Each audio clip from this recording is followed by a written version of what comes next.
In the past few episodes, we have talked about the idea that maybe there is some kind of medium, some kind of ether, and we have discussed how we can describe the properties of this medium. And basically, what we have discussed so far is that it needs to have some kind of elastic properties to support transverse waves. And if we just do that alone, we get general relativity out of it, which is then basically refraction. And we also get special relativity out of it. It's really easy to explain, really. But of course, Yeah, what does can the, I just say something right yeah, here because yeah, it's sure. based on some comments I've been getting. So you're not adding relativity. No, Relativity comes out of the model. Okay, that's how yes, I'm interpreting what you're saying. exactly. You can Yeah. build any toy model. Let's even Hmm. forget about the universe. Let's say you have some kind of a model where you have an elastic solid of some kind, and you study wave behavior in there, right? You study how these wave moves, how the frequencies change, and you have if you just that alone gives you something like general relativity, and you also Yeah. get an emergent special relativity, Yeah. meaning if your clocks in that system and your measuring sticks in that system are all wave-based, so all you have is that elastic medium, Yeah. that's it, and you get special Yeah. relativity for Yeah. free in a That's way. It yeah. emerges. There's nothing special about it. Yeah. That's Because some people are trying to tell me that ether is incompatible with relativity. And I'm like, no, it comes for free in a yes, way with the absolutely. model. Yeah. The reason Good. I think that people say that because if you think about it, it means there is some kind of absolute frame, and that bothers people. But there's Yes. no contradiction because I can pick any frame I want, and and actually, if you think about it, you can't really detect that absolute frame. So of course, in the math, right, we don't need it. Like if Yeah. you just look at the math alone, the formulas, Hmm. you kind of cancel out this absolute Hmm. frame. So we Yeah. don't need it. And also some people will say, well, if you don't need it, then let's just get rid of the ether. I guess that was kind of an argument in the Yeah. past. But the thing is, sure, yeah, mathematically you can get rid of it, but then you lose the ontology, you lose the explanation Exactly. power. The Yeah. reason I don't, yeah, here I want to figure out like how can we explain all this, right? In as simple terms as possible. So I don't want to invent anything new, any new dimensions or the minimum Hmm. assumptions necessary to explain what we observe. And so far, all we needed was elasticity. Yes. Of course, if you need the specific numbers, like you need to get C out of it, yeah, you have to tune the density and stiffness. But we don't need anything else than the fact Exactly. that, maybe at some point we'll need nonlinearity, fine. But so far we didn't need it. Like for just what we've talked about so far, we didn't need it. So now, of course, the question is, well, what in the world are photons, right? Because if we do have this elastic medium, well, then basically in that system, everything is waves, right? Because that's all there is. There's just that elastic medium. There's nothing else. Okay. So Hmm. we'll have to explain everything we know in this world using some kind of, waves or deformations of some kind. And of course, that immediately you will get objections. You will say, well, wait a minute, what about the photoelectric effect? Because Einstein got the Nobel Prize for that, proven that there are photons, little balls. Yeah. What about the black body spectrum? What about Compton scattering, right? And all that. So we have to explain this, of course. So because if you need little balls of like little something little, it's not consistent, right? Because then if you do have photons as little balls, little infinite small points, whatever, well, how would that move through the medium, right? Then you make it more complicated. Hmm. And really it doesn't make any sense, right? So Yeah. either we can explain it as pure waves or we have a problem. But Hmm. yeah, right. Yep. And the funny thing is, the people that are convinced, oh, yeah, you're right, it can be explained it's just as waves, they will often say, well, then it's just quantum field theory, right? Which is not necessarily wrong. It's just we go one step beyond, right? Because we want to Yeah. have the explanation, the mechanical. So quantum field theory is totally fine. It's just it doesn't really explain what No. those fields are, right? No. So It that's just the thing. it works mathematically, but that's all it does, right? Yes. Yeah. And I know this has been put in our brains like for many, many years. So it's really hard for people to imagine maybe the photon is not a little particle. Maybe it's something else. Maybe it's a detection event. So, and it's really hard because if you hear this for many years, it's really hard to change your mind about this. So one system I really like is the concept of phonons because phonons, sometimes you read in the news they're described as particle, like quantized sound waves, which sounds kind of Hmm. weird, or particles of heat. If you Google this, quasiparticles. Yep. So what is this? And now forget about the universe, right? We are now going into a purely mechanical system. So something like a metal block with lattices or some actual real, we are talking about the real material here. Like, and these phonons can be a problem because, heat, like say your computer, right? You have heat that moves around. You need to understand how heat moves around in a machine because you can suddenly get, high temperatures and you need to avoid this. You need to maybe channel the heat to another Yep. place in your Sync. computer or whatever material or Yeah. machine you're You got to talking sync about. it. Yeah. Yeah, heat, like you need to figure out, well, how do I control this heat? And interestingly, heat can behave like a quasi-particle. It's quantized. But the thing is, the cool thing is, for phonons, we know for sure. Well, these are just there's absolutely nothing weird about it, right? Let me just start that demo here. It's just literally Oh, I like that. vibrations Yep. in a lattice. Like here, I have Yeah. just some illustration. There are different kinds of vibrations. I think here I have this is a circular transverse mode, right? Left Hmm. circular. And there are many different kinds. So we can also have a Yep. linear. So this is just up and down, right? Then we can have also longitudinal modes here, as you can see, just like Yep. for sound. Nice. I like this. There also can be standing modes, like so basically the wave doesn't propagate, it's just standing, a standing wave, different kinds. We can have left circle and so on and so on, right? Yeah, yeah, yeah. That's really So cool. Yeah. And so obviously there's no there's no like phonon particle. The particles exactly. are the particles in the medium that are moving. Though that's Yeah, the but only that's not the particles in the same, scenario. right? Yeah, Yeah. exactly. Because what people when they talk about particles, I don't mean the particles in the lattice, right? So I mean the Yeah. actual way that the Yeah. vibration, Yeah. that movement, that vibration, that's called a phonon, okay? Hmm. Which is kind of weird because it's clearly a wave, right? There's Yeah. nobody in their right mind would say, "Oh, there's a particle somehow infinitely small sitting here and moving around," right? No, nobody in their right mind would say. Yeah. Nobody. Why do they call it a phonon and not like just call it a wave? Like why did they invent this extra term?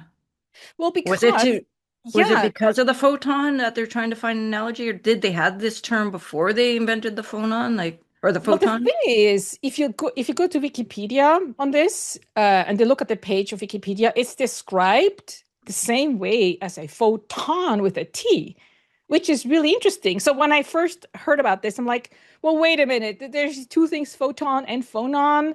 They're both described as, oscillations. They're both described, they have the same energy momentum description. They're both described as quasi-particles. Is that a coincidence, right? Is this just a coincidence or what is this, right? Um, and I'll see the following slides. There are many parallels to that. So that got me thinking because if phonons are described the same way, you have the same kind of quantization. You have the same. You can do a double slit experiment, and I have another slide on that. Um, so why would we need something magical for photons? Like, why do we need parallel universes Hmm. or whatever, all that crazy stuff, right? But Wave particle duality, blah yeah, blah blah. Yeah. why for phonons? Nobody in the right mind would ever say that. It would be ridiculous, right? Literally you can film it. It's literally a lattice vibration. So why would we need that for photons? And so one important thing is, well, the word quantization, and that's also a little bit difficult because there's many different ways how this manifests. Now, one, because the word quantization can mean different things, right? And one important one is the quantization of modes. Let me just show what that means. And we'll have many more demonstrations on this because that's a really important concept. Yeah. So when you imagine just like a string, like it could be a rope, right? That's tied on both ends, and you have two kids swinging it. Um, that's one mode. Like you have one big wave going up and down. Like that's the lowest mode, right? That's one vibrational mode. Now the next one, if we is you get two. You can't get Yeah. one. You can't get one and a half because, well, Exactly. briefly, you can Hmm. get one and a half, but it's not stable, right? You're not gonna get a nice standing wave. It's just Hmm. gonna look chaotic, right? It's not gonna. Yeah. Yeah. it's going to decay or something like that Yeah. So the into next something. Yeah. one is, well, now we get two wave humps here. And that's the quantization, right? You can Yeah. have one big wave, or you can have now double the frequency. You can have now a third, right? You can have four, you can have five. You can't have 5.5, right? So, Exactly. and also when you have this constraint, like we had, it's tied up here and here, there are only certain, wavelength available. You can have the full Right. length is one wavelength. You can have half of it, a third, a quarter, a fifth, a sixth. It's basically a Mhm. harmonics, like in Yeah. music.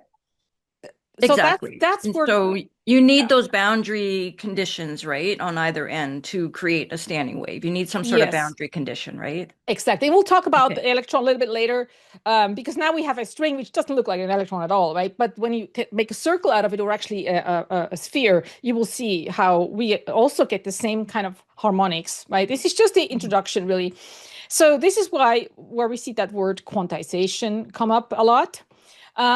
And the interesting thing is when you Google this more, this phonons with an N, you will find that people actually do crazy stuff with them. They do even double slit experiments. So this is literally a double slit experiment. So we have phonons, and there are different kinds of phonons. Some are called like plasmons and polaritons and magnetons. They're Okay. all different kinds of, I guess, whether they're on the surface, or whether they have, but it's all the same concept. They're all quasiparticles. They're all either vibrations or something like that, and they do double slit experiments with them. So you can actually see it visually. You can actually literally Hmm. see the waves, the lattice vibration, right? You can see it, Yeah. you can see the interference, and which is nice because for light, for photons, we can't do that because we need light to see light. It doesn't work. Yeah, So yeah, the good point. phonons, because it's macroscopic, it's an actual lattice, you can literally film it. And there's nothing weird about it. It's No, just, I mean, no, like it's there's nothing strange about it, and I think nobody would think it's strange, right? It's just, yeah, exactly. sure. Do you have waves? They interfere. Yeah, what's the point, right? Well, the point is that why should it be such a big deal for light then, if it's just perfectly explainable with phonons? Yeah. Why should light be so different? Yeah. It's literally described the same way, Yep. right? And that's the same question I asked myself, like when I started working in the, medical imaging field, and we build phantoms to mimic the speed of sound in tissue. Mm-hmm. And, they talk about phonons, they talk about vibrations, like it's all the same. And that's where I started thinking, yeah, why should light be any different than what I'm seeing here, right? The Exactly, language is the exactly. same and Yes. the math is the same, right? Exactly. And there are many I mean, I just listed a few more, and I can put them in the description if anyone wants to read Yeah, those. good idea. Yeah. There are many, and more are coming up, right? If you Google it, you will always find more experiments. There's a really important one I want to mention later for the photoelectric effect. Mhm. Um, so basically, we know that light, there are many, observations that confirm that light has wave properties, right? And just naming a few, obviously refraction, right, is something, it's a wave phenomenon. We have interference pattern that's clearly, a well-known effect of light, diffraction, and also polarization, right? Because Yeah. when you go to a movie, anyone who goes to watch a 3D movie, you experience transverse waves, right? Because you have one image might be left circular polarized, the other image might be right circular polarized. You have the glasses which filter out one or the other. Very simple Right. system, Yeah. really. Hmm. And so we know that light is a transverse wave, right? If you Yeah. even imagine if this was a particle, like how would that even work? Like what? And I know there's some people think, wait a minute, light could also be some kind of vortex. But then if it were some kind of a vortex, then Then they would how do interact you with each. polarize a vortex? How Yeah. do you polarize the vortex? And also, we know that light can pass through each other unhindered, and the vortex does not do that, right? You can do that. Um, It will not be yeah, unhindered. solitons do, but not just a vortex. A vortex is Yeah. moving water, whereas a soliton is a circular wave in the water. So solitons do interfere with each other, right? Yes. But Yes. not just the vortex. Yeah. Yeah, because because some people say, what if the medium was a fluid? And I have a whole episode on that alone. What if it was a fluid? Then sure, you can do certain things with fluids, like yeah, you can Hmm. create vortices. But the thing is, when you have a fluid vortex and you have two light beams in quote that cross each other, the turbulence they're Yeah. not, you're not going to get bosons, right? They interact. So because light, we know light is a boson, so two light beams, they do not interact normally. They do, of course, you No, can they still have, don't. They they don't. don't interact with each other. So, the easiest explanation is actually literally a transverse wave, because waves, they can add up, right? You get all the interference. It's really easy, right? So it's and also with the polarization, it's really the easiest one is, yeah, it's a Yeah. transverse wave. Yeah. You know. Makes sense. Um, and so I think so. What one thing I did is I created this. This is a new demo about how can we explain what waves are, and how can we explain interference patterns and double slit experiments with people? Because sometimes it still seems kind of magical, like how that interference works and how waves interact. So I thought, well, if we can do this with a bunch of kids on a stadium, for instance, I think I because just realized what those were. Yeah, very cool. well, it's so these are little Oh, people. people love your people simulations, by the way. Yeah, I liked it too. I can't, it's because it's so easy to understand, right? So hmm imagine we have a whole football field of people doing hula hoop, and right, yeah. Initially, it's not even a wave yet, right? They're just all in sync. It's just they're all in sync, all doing the same thing, right? So, and the color of the ring shows you the phase. So the Okay, hula hoop goes nice. around in a circle once, and the color just shows you that, so you can see where at what point in a hula hoop each person is, right? Um, so now let's just start with a plane wave. So this is how this, it's like, imagine it's like a game. What we do is we have the row in the back, they start to do the hula hoop, right? They Yeah. start, and let me just see, can I restart? Is there a button to start it? Get trigger pulse. Yeah, yeah. Let Yeah. me just, maybe I can slow it down a little bit. Let's see. Do I have a speed slider here? I forgot. It's been a while. I don't speed. Do you see a speed slider? I think it's okay. It's slow enough. Let's see. I don't see a speed slider, but motion. Yeah, anyway, so you can see how it takes a little bit time for the person in the next row to react. Right. So basically, the rule of the I game see. is the person will just watch their surroundings and just they duplicate whatever they see in their neighborhood. Right. So when the back row starts, the next row sees what they're doing, and they will also start to do the hula hoop. But the thing is, it's not instant. It takes a small reaction time until they see, oh, they're doing the hula hoop now. Oh, I got to start, right? And because there's this reaction time, that's why they're not all in sync. It takes a hmm little, and that's how you get a Yep. wave. So hmm this is now a simple plane wave, right? Yep. And now we can do all kinds of stuff with that. We can also do the center point. We can also start it from a center, right? We say, okay, the rule Yep. is now person in the middle, they start, you go, and then now you have a pulse, a wave pulse, and you can see Yeah. how you get these circular waves out of that. Just this Yeah. very simple, very, very simple rule. hmm Left to right, back, from a corner, right? You can see how that, and this is the propagation speed here. Yeah. So in hmm an elastic solid, this would be the speed of light in the universe, right? Yeah. Yeah. That's a So now, great, very good visual. I love it. fun part, double slit. Let's now, what does Oh, that? double But slit. let's start Wow. in the back though. Let's start in the back row, back line. So imagine we have this plane wave approaching this two slits. There's a wall here now, right? So what Okay. happens? The wall blocks, they can't see what's behind them, right? So only Right. in the gap, only this person here, let me just start again. They Oh, can see, yeah. oh, I got to start. And this person, oh yeah, I got to start. And now it's spreading from that little door here, right? Let me just Yeah. do this again. And Right. you can Yeah. see how you Yeah. get the double slit. You Yeah. can get interference patterns from this now, right? hmm I mean, that's so simple. And the rule is, well, what happens exactly is this wave starts to propagate in this wave, and Yeah. the guy here, he will get, or he or she will get the phase from two sides, and he will just be, well, I gotta do the average or whatever, right? So I gotta do the average here between the two, and that's how you get the interference pattern, basically. hmm And it's really simple. There's nothing magical about it. It's just very, very simple. It's just the only hmm thing is, the neighbors, it takes a while for a signal to spread, basically. That's the only reason, right? If it was infinitely fast, yeah, You you would wouldn't get never a have, wave. yeah. Yeah. So there's hmm some resistance, you get some hmm propagation time. Yep. And yeah, and there have a lot more, like later when we talk about a charge.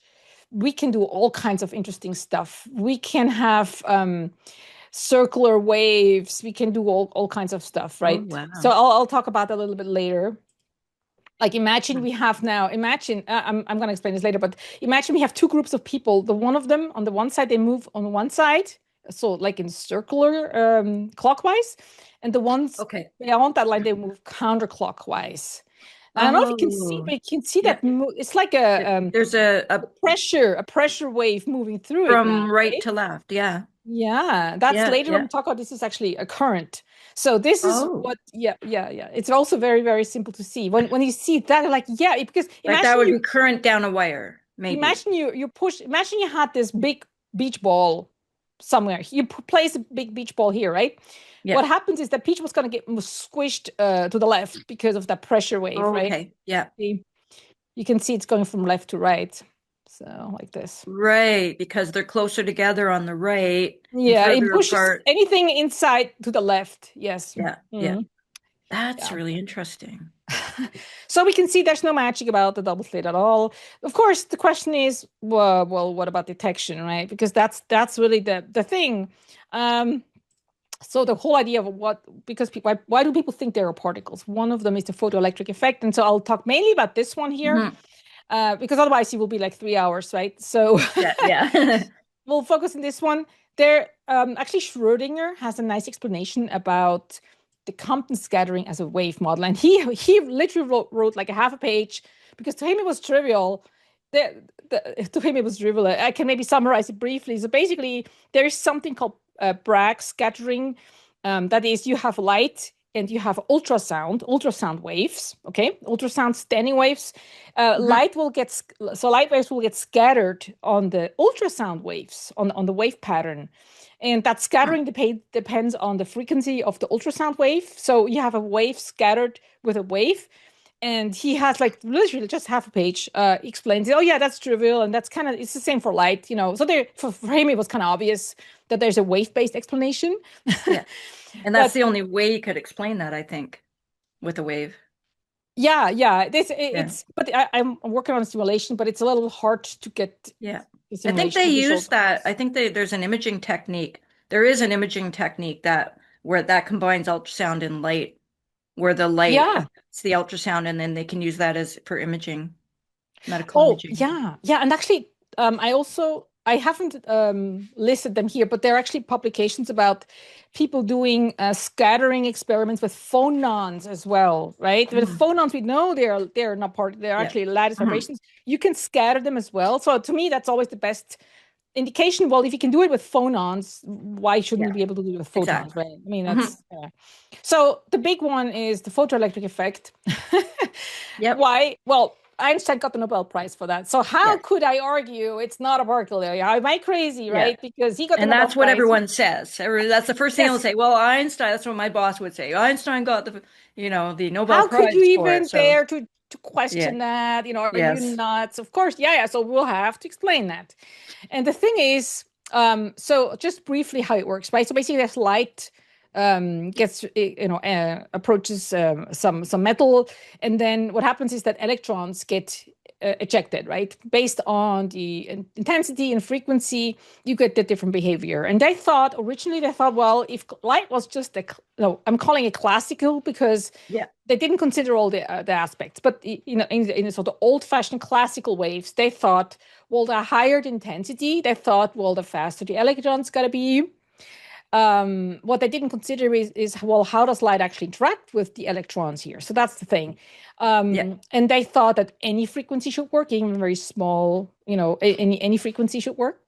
Hmm. They also thought that if it's a lower intensity, you should take more time. But what they observed is that the higher the intensity was, it was more electrons. They weren't faster, it was just more of them. And they also noticed that there's a minimum frequency required. Below Yeah. some frequency, nothing's happening. And they couldn't see a delay, which is actually not true because right now there are experiments you can see the thing is it's down at the attosecond level. I don't even 10 Oh, to the minus, I don't even know how many.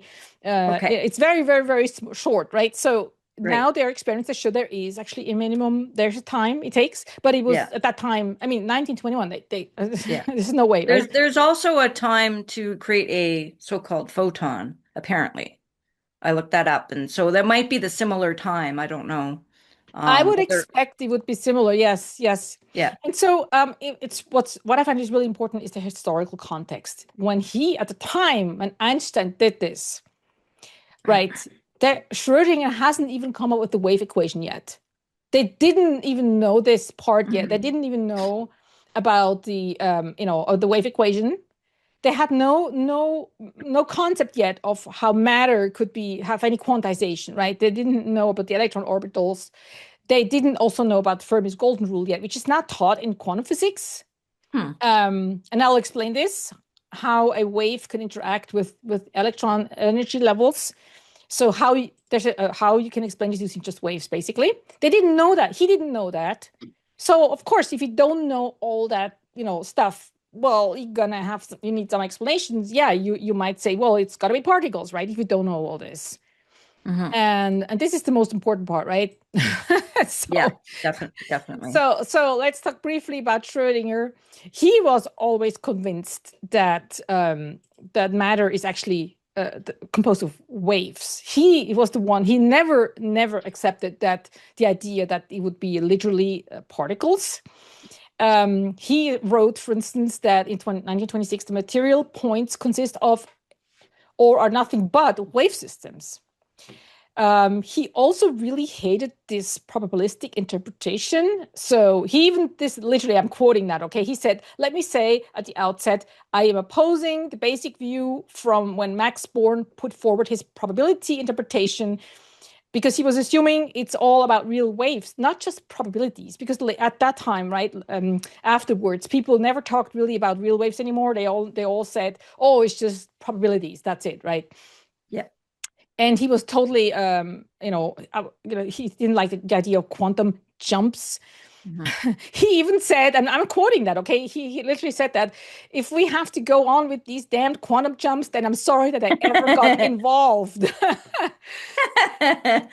Oh, funny. Yeah, He and said the this D is word. this is so cool. Now, I didn't find the original. I see this quote many times on the internet. I'm not sure if he literally said that or not, but it sounds exactly what we're talking about here is what we observe as material bodies and forces are nothing but shapes and variations in the structure of space. I think that just sounds really He wonderful. he just meant the ether. The Yeah, right? medium, the medium. Yeah. Yeah. Yeah. So of course, then that means, well, what does that even mean, right?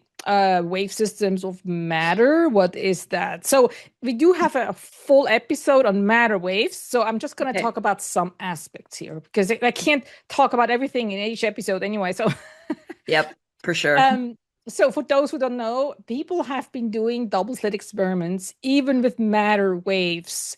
So there are literal double-slit experiments with electrons, with neutrons, and even with complex molecules like C60. So it's like a bucketball, like you have Buckyballs. 60 Yeah. carbon atoms laid Yeah. out like a football, for those Yeah. who watch football, soccer, right? Yeah. Um, and you can send a beam of those soccer balls Mhm. towards a double slit, okay? And there Yeah. will be an interference pattern, which just sounds Hmm. totally ridiculous and crazy, Yeah. right? Yeah. This is literally from is which I don't know which one it is. This is actually from the C60. Yeah, this link here, this is from the image from the interference pattern you get from the C60 Yeah. buckyball, which is crazy. So Right. clearly Yeah. matter has wave properties, right? Yeah. Well, some people tried to solve that with the pilot wave, where the motion of the particle creates a wave and then the wave goes through the double Yes. slit and then, so that's one possibility. Well, I do have But like almost a full episode on that as well because, and I won't get into details. The problem is in that model, you have the wave, and then you mhm. on top of that you have a particle. Yeah. Now, this raises a lot of question. How Yeah. does the Well, wave yeah. push the particle?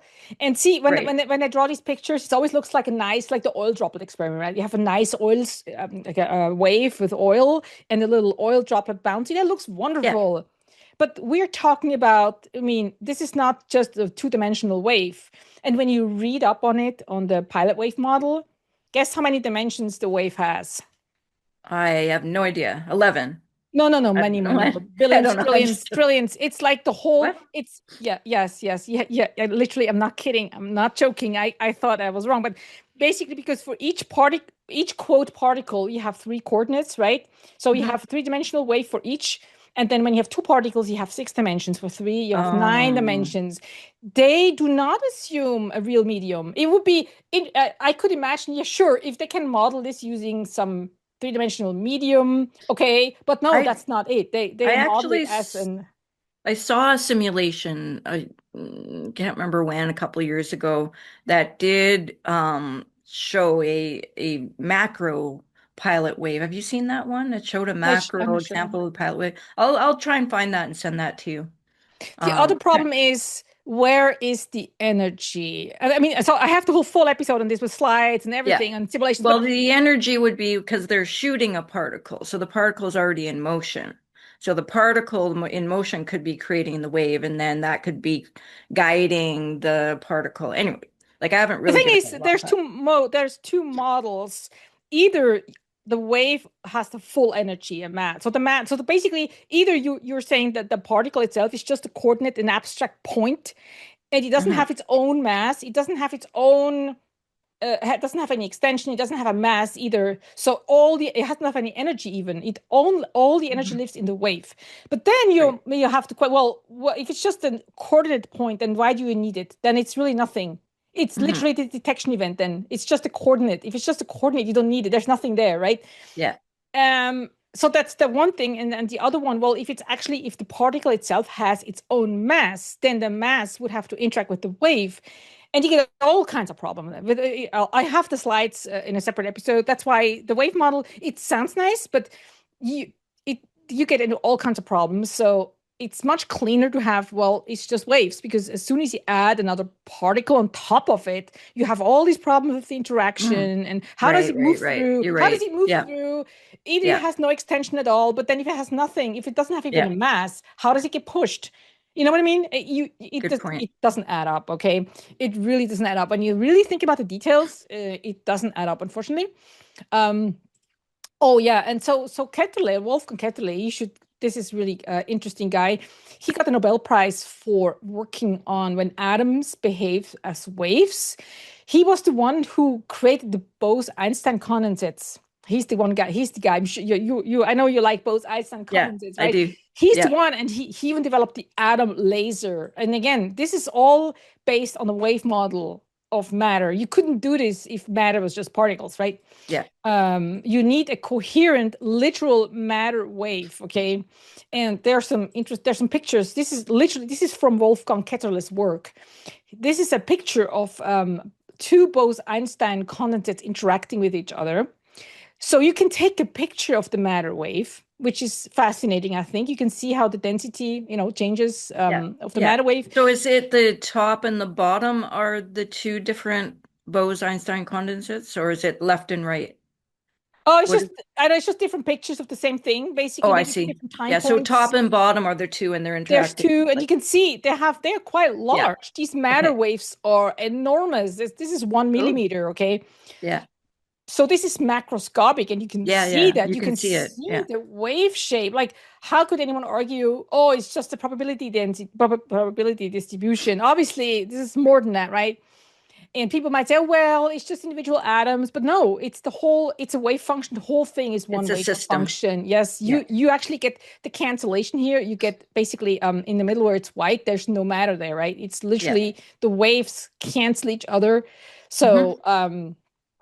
this is really what I also thought this was really convincing that Yeah, matter is indeed actually waves, right? for sure. And again, this is all and of course De Broglie, right? So De Broglie came up with the idea that, well, maybe electrons and matter in general, they have also a wavelength, right? And again, this is after Einstein got his Nobel Prize for the photoelectric effect. So he didn't know about this yet, okay? Imagine he didn't know, right? Yeah. Imagine if he had known. Um, and the explanation is really, really, really simple. And I do have multiple demos on that. So basically, he was saying, well, if you imagine an electron or an orbital as sort of circular, and you can create, when you try to figure out, well, how many wavelengths can you have, or how many times you can wrap around the circle, and what's the wavelength? There are only certain wavelength that work, right? Because you Yeah. have the ends have to meet. So it's easier to show with a demo, I can think. So it's really kind of simple. So here you have one string going in a circle, right? That's like our boundary condition. And Okay. let's try when we increase the wavelength, if it's in between 1 and 2, like here's Mhm. 2, Yeah. so here's 2.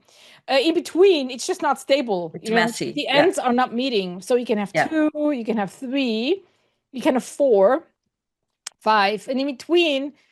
So there is a transition, of course. Like when you do this with a string, right? You can't do that. I mean, you can like an instrument, like the drum, and I have a demo on that also.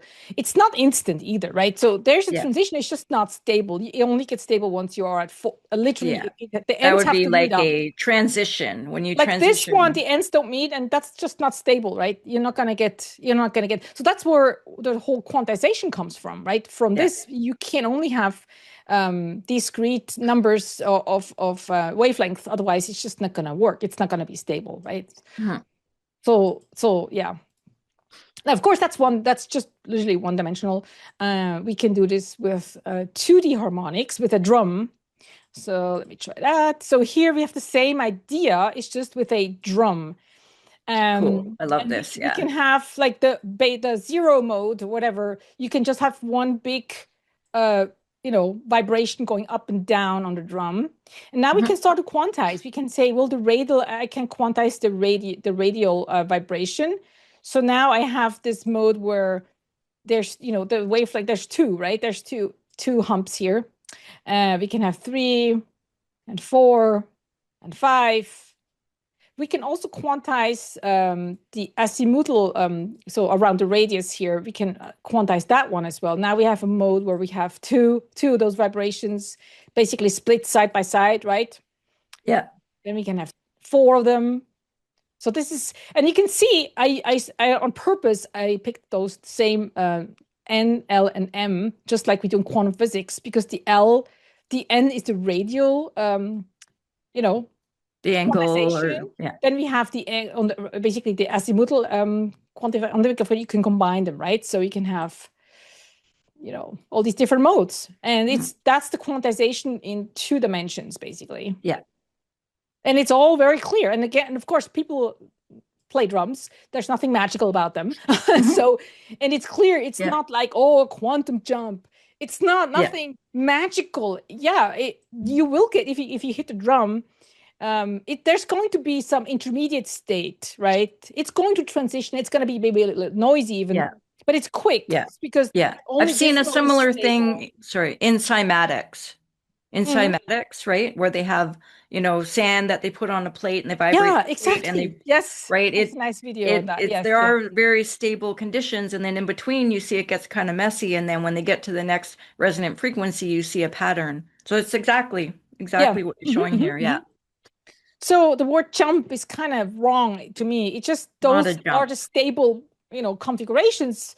It to us looks like jump because it's quick and it's hard to Yeah. observe the noisy Yeah. state because it's messy, right? Yeah. There's no you can't. I mean, I also think with the word electrons, it's too transition is small. better. The Yeah, word yeah, yeah. transition is better. It's not a jump, it's a transition. Exactly. And of course, 3 dimensions, this is where we talk about the electron now. And the electron has exactly the same thing, right? We have I didn't do the radius here. It's just basically for any particular radial. I have the L and the M now. So we have different quantization modes in 3 dimensions, and they can look really nice. Yeah. So you can all kinds of shapes. And this is literally the electron orbitals, what they look like Yeah. mathematically. You can look Yeah. it up in, Wikipedia. This is where I Yeah. got it from. Um, of course, sometimes it's hard to see, like, how do we get these shapes? And maybe the more correct way to see this is if you use a sphere. So let's say we have a sphere. Oh, it's not working. Oh, okay. I guess it's not working. I thought this place. Oh, okay, okay. Now I got it. Oh, yeah. So I saw imagine that we in had here. just like a metal ball, right? A hollow metal ball we are Yeah. hitting. It's like a musical instrument. So the smallest, like the lowest energy mode would be this one, just expanding and contracting a little bit. Then the next mode might be up, and it's hard to see with two, but you can see how there's many different modes. Yeah. This is one of Yeah. them. Then we have another one, more energy, more and it gets more interesting. Like you get all these different shapes, and these will all sound different, right? These will all be music. It's basically harmonics. It's really we're Yeah. talking about. Of course, I've exaggerated the displacement here, but if you wanted That's to really do it, cool. Oh boy. these are all the stable modes you get in three Yeah. dimensions. You have many more possibilities than in a Yeah. single, like one, True. like string or in a drum. So that's why it makes it so interesting. You get all these different modes, right? And this is literally the same, like you use the calculation to Mhm. calculate the electron orbitals, right? The Right. spherical And this is harmonics. why it's called spherical harmonics, because you're doing harmonics on literally on a sphere, Yeah, right? exactly. And so Yes. that's easier to see with this simulation here. It's hard to imagine when you look at those static pictures and go, what are those, right? When you do this motion here, you can see, oh yeah, it's just a sphere being deformed Yes, into these yes, different exactly. shapes. Yes, exactly. And when you look at the electron orbitals, like the way it's drawn normally, it's just basically exaggerated more, right? Imagine Yeah. if you pull out this more and more, Hmm. you will get the electron orbitals, which are greatly Yeah. exaggerated, but Yeah. it's nice to see. It's Now, are basically, electrons doing this inside well, the atom, or that's a good are question. they sort of stable standing waves? Like when you see the picture on the Wikipedia page of all the electron orbitals and they're just static pictures, Oh, they're is not that static either. No, they're doing yeah, stuff like this. Of yeah, course, the actual, if I had to program the display, imagine you have an elastic solid and you want to then program the exact displacement of each dot in this elastic solid. It's not clear. Is it circular wave? Like what the displacement looks like? Is it because yeah, it's probably not a longitudinal wave? It's probably transverse, right? Because so far, at least, we have not really observed. Although some people disagree, we haven't really observed longitudinal waves. But I know Tesla, the original Tesla, seems to have claimed there are longitudinal waves. And then yeah. I know some people who are insistent on it, and I'll have to read some papers. But as Hmm. far as I know, I'm just not sure, right? If it's Right. because we have a full episode on the electron as well, where we talk about spin and charge. So one aspect of the electron is it has spin, so it has this wobble motion. Yeah. So it might just be the distribution of that wobble motion. It might not be longitudinal like the way I'm drawing it here. It's just Hmm. right? The Yeah. motion might, like at the places where it doesn't move, it might be just very little motion, and the places where it's higher amplitude, you have more of that sort of transverse motion. Right. So there's many ways to visualize this. You can visualize it with transverse waves, with longitudinal waves, but overall, it's a harmonic wave, right? Okay. Yeah. Yeah, it doesn't, even if we model it differently with transverse or longitudinal, the overall shape is the same. It's, Okay. yeah, the details will, of course, be different. Yeah. So when you look at these, I think these are just static pictures you mentioned, right? We see that. Yes. Yeah. Yeah, these are just, one moment in time, really, right? In Okay. reality, That's what I was asking. Yeah. yes, no, they're not static. This is Okay. definitely something that they're moving in some way, wobbling, and the phase is changing over time, right? I see. Here's another visualization. I was trying And there's to, a certain frequency involved with that, right? Like with each um yes, exactly. Mhm. one of these, there's some frequency involved. Okay. Oh, I love this one. I saw this one. I was watching the Yeah, your yeah. And I'll video share last all the night. links. So here, what you can do, Yeah. you can also cut out the side. So you can look Yeah. inside. So I've That's cut out half of oh it here. wow, And the cool. noise, right? Because we can model it. Yeah. We want to see the smallest motion. So here you have Yeah. the noise floor is close to zero.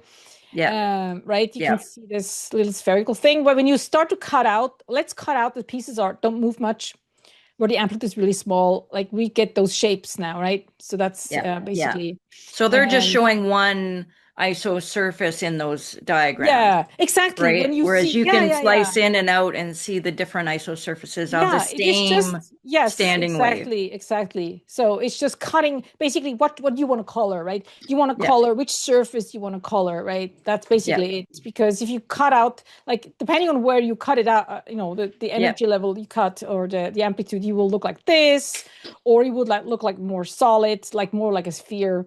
It's Yeah. just the visualization, right? It's Yeah. just that So it is all this just into. this is one energy level, like the whole Yeah, well, thing? yes, It's just exactly. would That's be like for considered N5 one. NLM. So here of Okay. N5, we can see that one of the so smallest ones, and maybe two or three. So this is one of those, the lower energy level Yeah. ones. Yeah. And you can see here I'm using a transverse wave. I have a small, I'm trying to see a spinner basically. So here what I'm Yeah. doing, it's all transverse, right? In this Yeah. case, the one before was looked like it was more longitudinal because it was kind of an expansion and contraction. I Here I'm see. using a transverse, but it's the same thing. It's just Yeah, I I'm don't not know what. sure, like, is transverse the correct term when you're doing circular motion? Because, like, some of the motion is going to be like there's no propagation. Like with light, you can know you can say, okay, it's transverse because the displacement is, orthogonal to the, direction of motion. But with when you have a circular, can you even really call it transverse, or is Yeah, it? you can have circular transverse waves. Yeah, that's Yeah. fine. Yeah, yeah. I have another demo. I don't know where it is. Maybe it was even in the last one, the general relativity one, when we talked about gravitational. I forgot which one it was. There's a, where we talk about or maybe it's a later one. No, actually it's in a later video where I talk about longitudinal and transverse waves in the context of this topic. Okay. I can show that demo maybe then. Yeah. Yeah, no, you can Google it. There's, the transverse circular waves. Yeah. So, on the topic of transitions, because that kind of always bothered me that people call this quantum jumps, and Yeah. basically the claim people would literally claim it's instant, right? If you just Google it or talk to people who are like Yeah. doing standard In the physics, they will field. claim Yeah. it's literally Yeah. instantaneous, which is Yeah. like that's not physical, right? No. So I found this paper that talks about music. It's about literally about harmonics, sound, some sound system. They're talking about sound. I don't know exactly in what context, but I noticed they had all, the harmonics like we have for the electron, right? They have all the spherical Yeah. harmonics in the paper, and they specifically calculate the transitions from one state to another. They have calculated that and they have observed that in music, right? So I'm wondering, well, if it works for music and you get these transitions, why shouldn't we be able to get those same, transitions also for electrons? And so here is one example where I have two modes. So I have two states, N0, L0, M0, and then I have another resulting target Okay. state, let's say N3, L2, M1. And now what this is doing, it's a continuous transition from one harmonic to another harmonic. I used the Nice. functions from that paper that I just showed, right? Where to talk about Cool. music. Yeah. And we can also go through this. Let's see, there's somewhere more. So we can go, this is the first state and this is the end state. So we can go, there's a Oh, so continuous motion, how we get from yes, there's one no state to discontinuity another. at all. There's no discontinuity. You can do anything. You can, let's try this mode. This is our end. So we have the, starting point and then we go to the end point. So Wow. yeah, That's let's brilliant. try another one. Let's try this one. So we have this starting point and then we have this end point. It's all continuous, Wow. Wow. right? Wow. And it looks nice too. So Yeah. Yeah. So there's no, so this proves that there's no reason for there to be a discontinuity in yeah. that transition. So I'm thinking we should try to figure out if there's some experiment we could do with electrons to somehow see that. I don't know if it's Yeah. possible, Yeah. but given that I'm not even sure how they can see the wave functions themselves. Like I know they calculate them, but can we actually, are there experiments where we can like yes, see well, the wave see, functions? all of organic chemistry is based on that. Yeah, yeah, that's true. Like I yeah, did my organic master's in chemistry. biochemistry, so when you do organic So you chemistry, did organic chemistry? yes, yes, You yes. must be really smart. I know organic chemistry is really hard. Oh, I had such a Um, great teacher. Oh, Steve oh, you're Benner, he's the lucky. best. Yeah. He's working on Mars stuff now, which is crazy. But Wow. but he always said, "Oh, it's a game. It's like a game. You have these rules. Let's play the Okay. organic game." And it's Okay. all about Cool. the electron orbitals, right? It's all Okay. about Yeah. the electron orbitals is how charge is distributed. So that's another interesting thing. Like we see Okay. charge So as that's how we kind of see it. Like we knew that it was true that electrons take on this form because of chemistry. Because all of chemistry is explained that way. When you want to calculate literally, oh, how can I build this molecule? Oh, this is a double bond. It's a p orbital. And here we have the s orbital. And we have the d orbital here. You literally calculate how charge is distributed. So when you have these orbitals here, let me just go back to whatever simulation here, right? When you have you literally, this is how charge is distributed. So you will have more charge here, then there's no charge here. It's this, all of the charge of the electron is distributed Okay, in so it's space. charge distribution. It's Yes. charge just that makes sense. Yeah. So, which also, when we have a whole episode on charge as well, when we talk about charge, we have to keep all this in mind. Charge, Mhm. even if it's quantized when we measure it or do something with it, charge itself can be distributed. So it's not a point. It cannot be just a single point somewhere because charge is clearly distributed because otherwise chemistry wouldn't work, right? All of organic and all chemistry is based on that distribution of charge. Like even water, like when you have a water molecule, right? H2O, you have you know that there's an angle, right? You have the Yep. oxygen in the middle, and the thing is the oxygen has two electron lobes like this outside where it's not bound to the H, right? So and these clouds, these orbitals are negatively charged.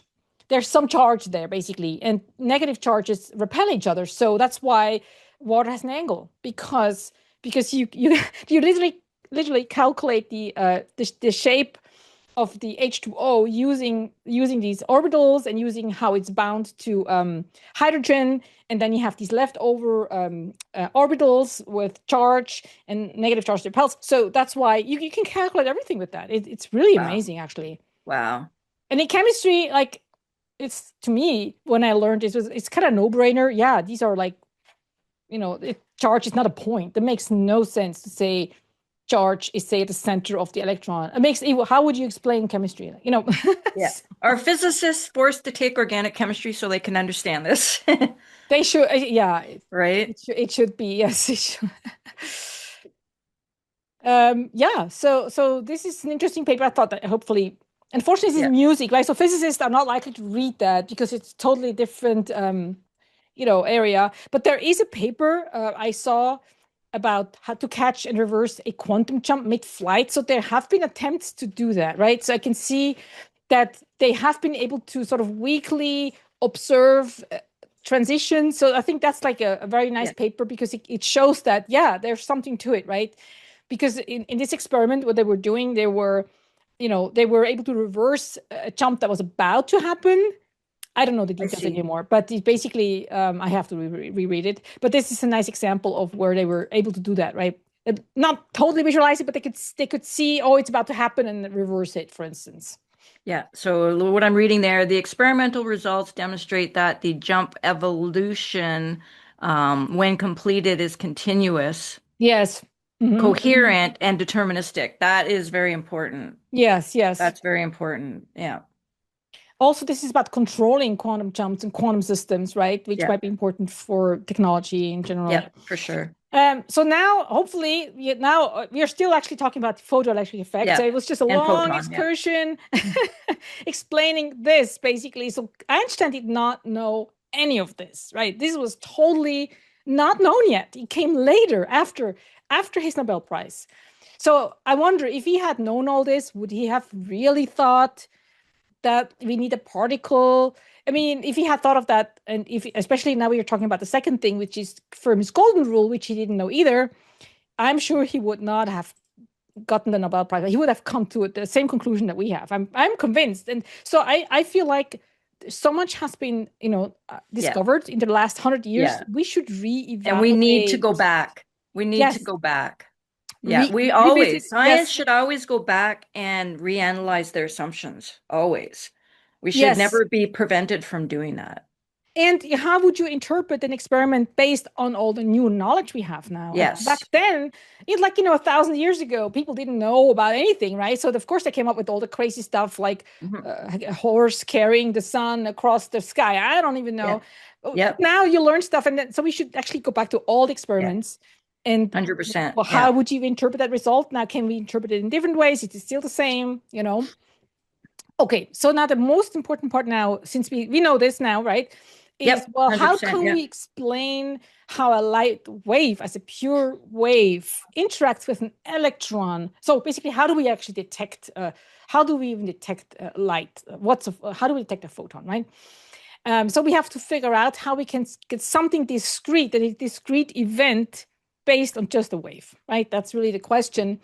And I have some intuitive examples here.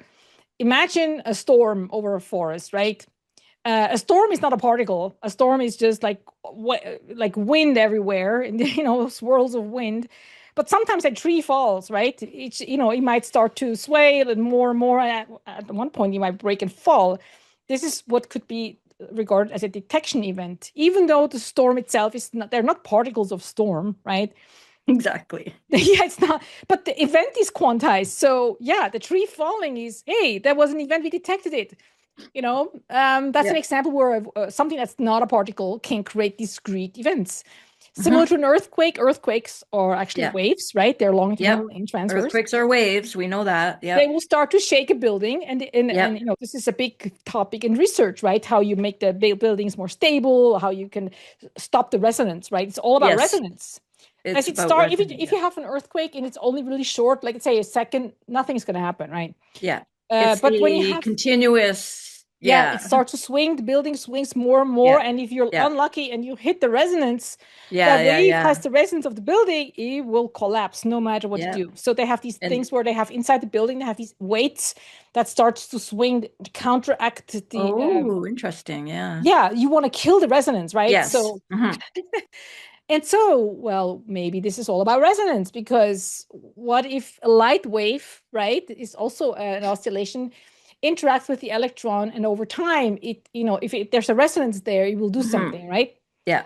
And because here, again, the detection event would be the building falling. That's like, oh, there was a building collapsing, but there are no earthquake particles. It's not like, a particle Yeah. smashing into the building. That's just Exactly.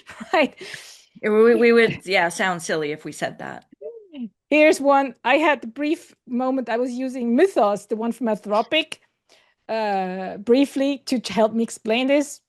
Yeah, it's anyway. I was wondering, let's say you're at the beach, you got the beach and these waves, right? And then if you have Oh, there's me waves, at the beach. Yep. yeah, it's not that great. I was just playing Yeah. with Mythos, but basically the idea is that, well, you beach chair might start to rock, and at some point you're gonna fall, and the fall is really the detection event.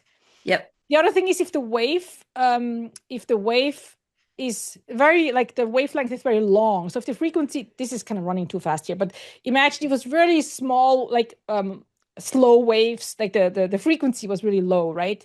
You might Yep. not fall because you need to have a certain amount of energy. If you only get a wave every 5 minutes, then nothing's going to happen, right? You need a Right. certain frequency for it to even start to do something. Yes.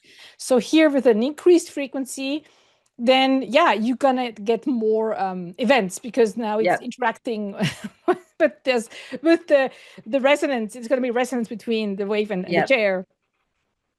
Uh Yep. anyway, and of course, if you imagine we have a double slit here, right? What happens is, well, there are places where there's just no wave Ah, left. Of course, at that place, you're not gonna get any chairs falling because the wave interesting. cancels.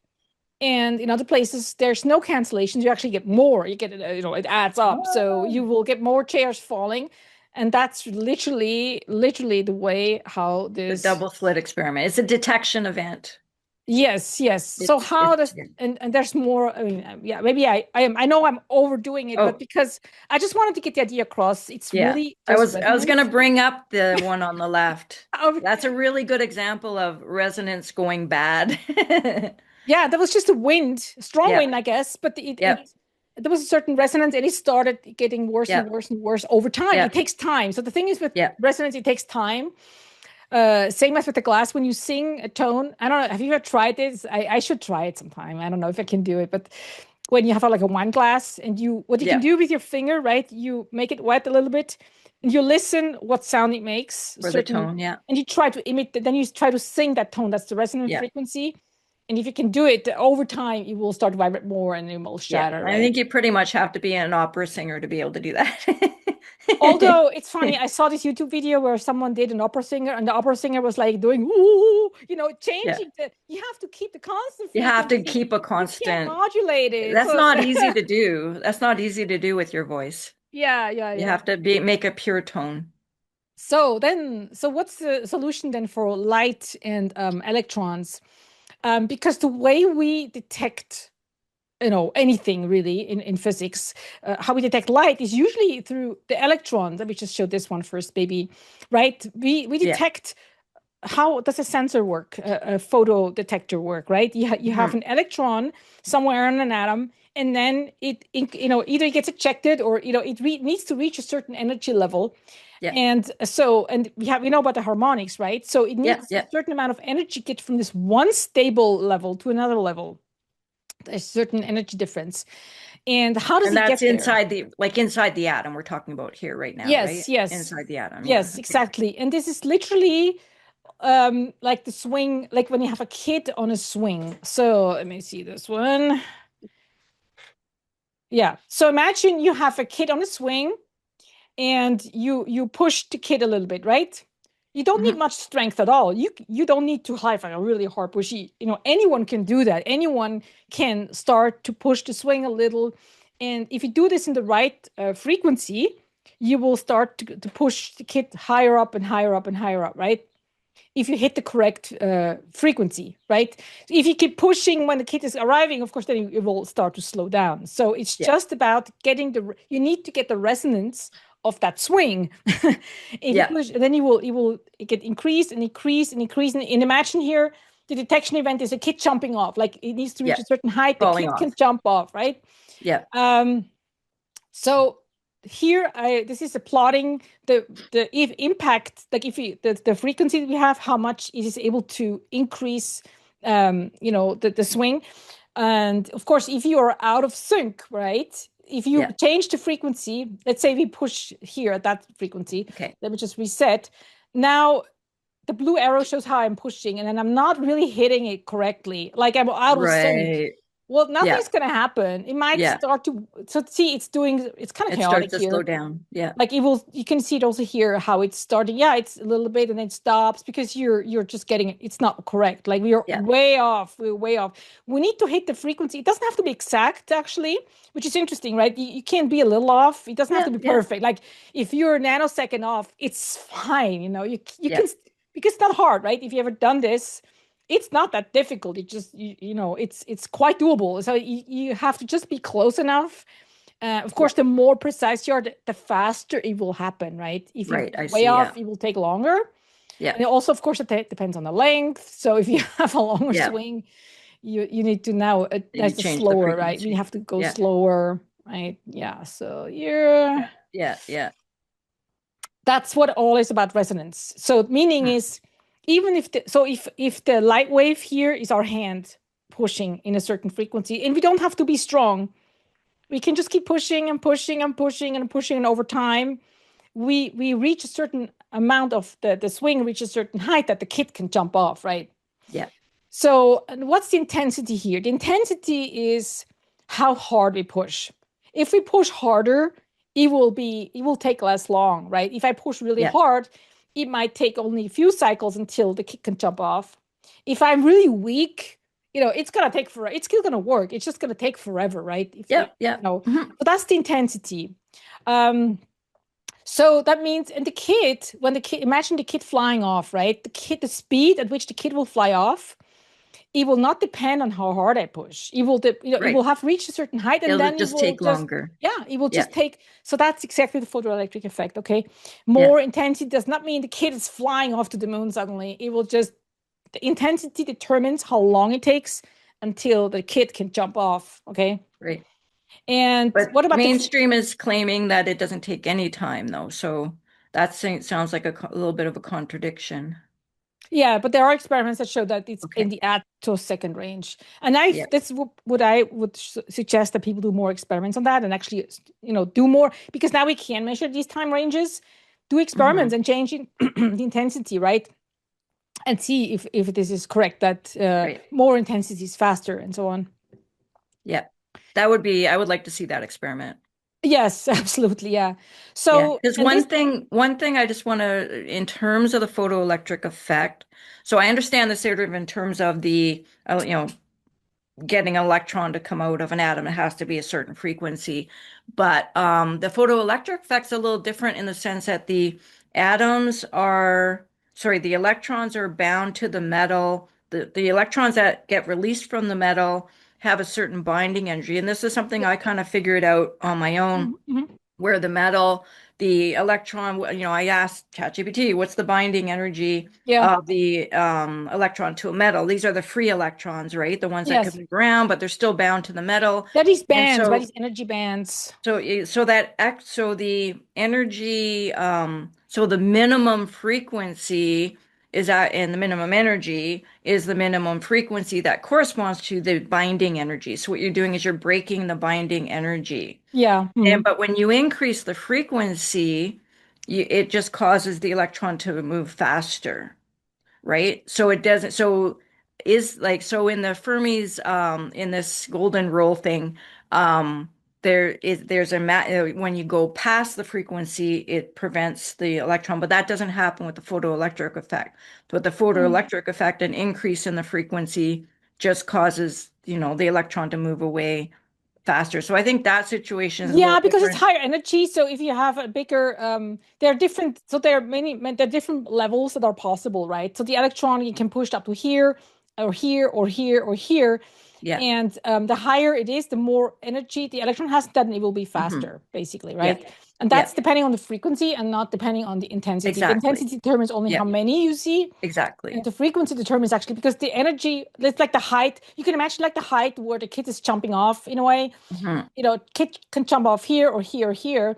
The higher it is, the more, I guess kinetic energy or potential energy Right. That's a the good kid point. will Yeah. have, something like Yeah. that. So this would be the analogy, Exactly. But basically. with the graph that you're showing here for the resonance, it looks like if you go too fast, you also don't push the electron out. And that's not really true with the photoelectric effect, is it? Yeah, well, that's only for one particular frequency, right? This is for one precise, exactly from here to exactly here. Yes. The thing is, you Oh, I have see what you're more saying. possibilities, right? I see what you're I can saying. do Yeah. this position, I can do that to here, I can go to here, I can go to Okay. here. So now Yeah. you have to say, well, for this particular one, you need to be pretty Oh, okay. close. So I But was now there's other misunderstanding the options. graph. Yes, Yeah. yes. And the thing is, there are Okay. many, as the higher you go, the more narrow, I guess, the more closer to each other they are, and there are more possibilities. So that's why you get all these different possibilities, right? It gets Okay. easier and easier and easier the higher you go. But if you want to hit one particular one, it will be this I shape here. see. This is Yeah. for one Got it. exact. Yes, yes. Yeah. Um, yeah, this is another one that kind of shows the transition. I was trying to show the transition between, oh, and it's kind of fast. Let's kind of slow it down. Anyway, so imagine we have mode A, some string actually, some string. We're like two kids holding a string, right? A Yeah. rope, this blue rope here. And there's not a rope that doesn't do anything. So, and the white one is just the sum of these two. And now we want to transition. And there's some YouTube videos I should link with someone actually doing that. That he has a rope in a tube, in a sort of a tube, a translucent tube, and then I think he puts sound, I think he puts sound in it, pressure wave, different wavelengths, and so he's able to control the shape of the rope inside. Like you have this one wave, and then when you increase the I think frequency, I've seen that. Yeah. yeah, right. That's a good one. Let's see. And so now when we hit, no, this is a little bit too small. Like I need to just make it small so you can see. Again, this is the frequency. This is from Fermi's golden rule again. If we get closer to the actual frequency, the driving frequency, the difference between the two, we start to also we go from mode 2 to mode 3, right? We are able to Mm. go from one mode to the next mode. And this is basically the chaotic transition in between, right? So Right. initially we had only one nice wave, and it takes time. So there's transition Yeah. in the middle. It will be a little bit chaotic until it reaches Yeah. right? So this is just Yeah. kind of showing So also, you said it was a chaotic transition. I like that terminology because, yeah. we talked before, just maybe you and I, about phase transitions. So transitions are almost always chaotic in between two states, in between two Mm-hmm. stable states. When you transition or do a phase transition from one state to another state, it's almost always chaotic. And so I found that really interesting. I did a lot of research into phase transitions themselves, and there's always a chaotic self-similarity, scale invariant thing, Mm-hmm. modes in between two stable phases. So, you see Well, it here too. yes, And yes. you see it in the cymatics as well. When you go Mm-hmm. do cymatics and you have a stable resonance, and then you go to the next stable resonance in between, you get these chaotic pattern that look like noise, but actually there's a property of self-similarity in that noise. Yeah. So it's really that's where the fractal paradigm comes in for Oh, okay. me, Well, of right? course, I use the word loosely because there's probably a formula, right? I mean, there's a paper I showed before. Oh There yeah, is a there's formula to formula for calculate, but to me, it looks yeah. chaotic. That's why I was saying it's No, at there's least formulas not. for chaos too. There's formulas for chaos too. So Yeah. It's chaos not. doesn't mean Yes, random. exactly. Yeah, It's not a stable pattern. It keeps changing. That's exactly. why I'm calling it Yeah. chaotic. Yeah. Yeah, unpredictable Yes. Yes. in while you're looking at it, you can't predict it. The formula can predict it, of course, but it doesn't Right. look, you can't predict when you have a stable resonance. You can say, oh, I know exactly what's going to happen next, Right. Yeah. right? Yeah. Yeah. And so I want to give credit to Sergei Rashkovsky. He's the one who wrote these papers about this. I'm going to link them in also in the description. So he is the one describing it, how this works. And it's quite a short paper, really, because it's not that difficult. It's literally just saying, hey, we have Fermi's golden rule. It's well known. It's even taught in physics. It's taught in quantum physics. Basically light can be modeled as a classical wave. Um, the atoms have discrete energy levels, whether it's in a metal, they're always there. Even in metals, they have discrete levels. And it's just a matter of applying Fermi's golden rule, and then basically what we were just talking about, right? So, Yeah. and from this, using that, you can calculate the time it takes. So based on this, you can say, well, if I know the intensity and I know the frequency and all that stuff, then you can calculate how long it's supposed to take, right? And so I feel like people should do more experiments on that because when you Hmm. calculate this, it is in the attoseconds scale, and I have seen papers. I don't know. I should probably find that paper. Let me just write that down because and link it. Yeah, I Maybe would there are like to see also now that. more experiments. I haven't Googled this in a while, so maybe there are more experiments in the meantime because this has been a few years, right? I wouldn't be surprised if there were more papers because and hopefully anyone seeing this will be encouraged and maybe, know someone who can then Hmm. encourage that person to run this experiment, right? Yeah. So, Yes, definitely. and so, if anyone's after all this, if there's someone still having doubts, okay, after Hmm. all this, there's to me one killer argument, and that's the same kind of experiments can be done with phonons with an N, okay? And as we know, phonons are literally just vibrational modes. There's no particle involved in that. There's no phonon particle. You get something like a photoelectric effect, like a detection event. You can detect phonons as well. And that's, again, discrete events, but it's all just, wave physics, right? It's all just wave physics. So again, to me, in my mind, if you can do this, and this is called the Yeah. acoustic photoelectric effect, right? Yeah. Acoustic. If you can do this with phonons, Yeah. why should it be so magical with photons? There's Exactly. no reason, Exactly. right? Yeah, It's no 100% reason. agree. Wonderful. So Yeah. then what is light? And I have a whole episode on this. This is just one of the simulations. I just think it looks nice. This is actually inspired by three blue and one brown. He has really nice videos. So this is just Yeah, I've I seen his was work. inspired by this. So basically, some kind of light is really, in my mind, just some kind of transverse wave. And we'll talk about exactly what's the meaning of the, electric potential, what's the meaning of the electric field, and all that in a separate episode. And so then, what would we imagine is one, event? Like, what is that one event, right? So I could imagine we have some kind of electron sitting there it is changing energy level, right? It's going down. It's emitting a Yep. light wave, right? Yep. So we could imagine, so viewed from the side, I would imagine that there would be this wave going out, Yep. and then it gets smaller and smaller, right? So again, just like the reverse of what we just shown, like for detection, we need resonance to increase, like the Yep. kids Yep. swing, and now we Yeah. just Yeah. did the Yeah. Yeah. same thing Yeah. in reverse, really, Yep. right? So I imagine this as there's some event. It takes a certain amount of time. I don't know how many swings it is, right? A large way, displacement, and then it's smaller and smaller, for instance, and then you would just have the circular wave, going out in Yep. all directions. That's Yep. that's how I imagine Yep. one emission. And Yep. so in my mind, and people will object this, like it may immediately, I'm sure I will see it in the comments. In my Yep. mind, then you should be able to have a detector here and one over there. And you should And be able to sometimes, depending, it's just detect. the probability, right, of seeing two events that at the same time. Of course, it's the product of the individual probability. And of course, there are factors like what's the detector sensitivity, what's the threshold, and what's the time window where you say yes, there's a coincidence. Because see, the problem is that there are some experiments that do this, right?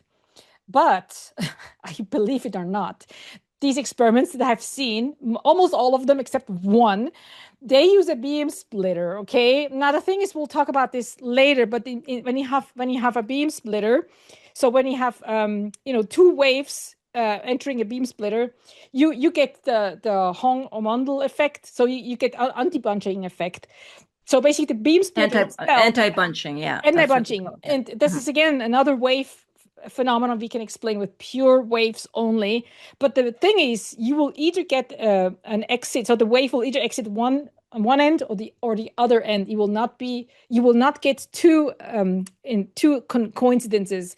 But the reason is not that we can't detect it. The reason is it's the beam splitter is the problem. So, Ah. yeah, so like they will claim, hey, there's no experiment that shows that you can detect the light on both Yep. ends. Well, that's because they use a beam splitter. Of course, you cannot because of the way. I think the reflection it changes to phase by 90 degrees or something, or transmit. I think transmission is the same phase, and reflection is 90 degrees shifted, so you get this cancellation, right? I see. Anyway, Yeah. I I'd have like to another. talk. We should talk about that for sure sometime because I that's do have really an episode. I interesting. do have a simulation on that That's explains really this. interesting. Yeah. So this is just the beam splitter works that way. But so we need an experiment that does not use any beam splitter at all. We need just something where you have an event. You Yep. have you trigger. Now we have an emission, Right in right? the That's it. middle. Yep. One, ideally, it would be nice, just Yep. one. You have a Yep. detector close by, ideally, because you will lose. It's depending on the probability of detection depends on the intensity. So close as possible. I don't care about signaling. This is not about signaling, right? Yep. And Exactly. then see, well, how often do we see one event in one, in the other, or in both? I Yep. think it should be possible. It's just, of course, Yeah. it will It be, sounds like an easy experiment, actually. I don't know why they would it's have to do like a beam splitter thing. because Like, they're nice. Beam you splitters are you build a nice. detector that's a sphere, you put the emitter in the middle, Yes. right? Yeah, even better, much better. Right? Yeah, a sphere, totally. Yeah, let's do a sphere if that's or a Yep. circle. So Yep. you can see, right? You can calculate what you expect and see. Of course, see, there's a tricky part though. When do you call something coincident? And there's one Mm, paper that uses two fiber optic cables going on each side. So they did not use a beam splitter. But then they didn't in the paper, and maybe I should send them an email. They didn't clarify how they say yes, that's coincidence or not a coincidence, because it depends, I right? see. Because see, the detection is a probability, right? Like with Yep. the swing, it there's a certain time window. Yeah, it might happen in this window. If you say it's got to happen exactly at the same time, that's really unlikely, right? Yep. It's there because Yep. this one has a probability and this one has a separate one that they might click at the same time or not. So you need to have some kind of window where you say this is an overlap, this is counts as Yep. overlap Yep. and so on. And they have to consider the background noise. So it's not as trivial as it sounds, but I think it's not that complicated. So it should be doable, Hmm. especially when you have if you can control the emissions, right?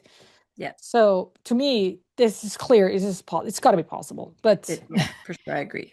by the Yeah. way, if you talk to AI about this, even like I even tried Fable and I tried the latest GPT model. It's so hard to talk to them about this because they will always say, no, no, it's been shown you cannot get two events. I'm Yeah. like, well, tell me about the experiments. And they, yeah, beam splitter. Like, well, then it's just the beam splitter, right? And they, Yeah. oh, yeah, true. Yeah, it could be the beam splitter. It's Yeah. Yeah. hopeless. Exactly. Yeah. Yeah. Show me the experiment. That's I what want I to know would the say. details. The Yeah. details really matter here. Yes, yes. Exactly. Um, so then in that case, going back to the double slit experiment, there's really nothing magical about that at all. Basically, again, Rashkovsky has written a paper about this. So basically, the probability of detection here is proportional to the intensity of the light. So where you have more intensity, you're more likely to get these detection events, right? It's nothing really that complicated or nothing weird about it. Um, so I do have a few questions, comments about because that was just one part of quantization we talked about, right? We talked Yeah. about the energy levels. That's one quantization. There's the other one about H, the Planck Yeah. constant. Now, I don't want to spend too much time on this because I know you have a nice episode on that as well. I just wanted to like get people to think about what's the meaning of H a little bit, just a few Yeah. intuitive things because something, and I have you see, I linked your video here as well. Cool. Thank you. To me, it's still kind of hard to see, but to me, like the unit of H is interesting, is also, it's not only action, but it's also angular momentum, which I find interesting. So, and because if we think of light being a wave, right, the way I picture, it's just like an intuitive picture I have in my mind, how I envision what the meaning is of H is basically the action for one circle. So I have this Exactly. crank, Exactly. this is Yes. one action, right? One, like Exactly. imagine you're at the That's beach. exactly how I'm seeing it. And that's H is one turn around the, you Yeah, like know, one yeah, wave, like one one, wavelength. And that's what I've been saying yeah, all along. That's why I put the cycle back in. So yes, then the one energy cycle. is the Yes. energy of one cycle. And then you just Yeah, multiply that by the exactly. frequency and you get the Yeah, energy. It makes sense to me, right? totally. It's Like, like the most logical thing that it could be. because if you imagine if you're sitting at the beach and one wave hits you, like Yep. this, yeah, if two Yep. waves hit you, yeah, sure, Yep. it's twice the amount of Yep. your head starts Yep. to hurt, and then three and four. And of course, if you have a higher frequency, well, more waves are starting to hit you Yep.